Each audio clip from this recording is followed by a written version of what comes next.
اینو اگه جای پخش میکنیم میگفتیم خب من صورتمو میشستم. نه خوبه اینطوری.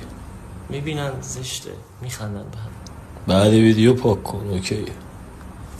بله چشم. هر صبح که بیدار میشم برم هنوز خوابم تکمیل نشده، دستام هنوز خسته کاره، میرم سر کار.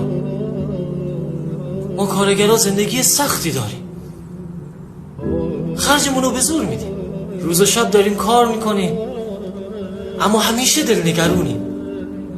هر روز درد و حس میکنیم نه درد کار، همیشه درد این که به چشای بچه هم نگاه میکنم، میخوام یه آینده براشون بسازم اما تو کار خودم موندم. حالا اصلا کسی صدای منو میشنوه؟ مگر صدای اون 52 نفری که رفتن رو شنیدیم؟ ما 53می. ما باشم نباشم فرقی داره مگه؟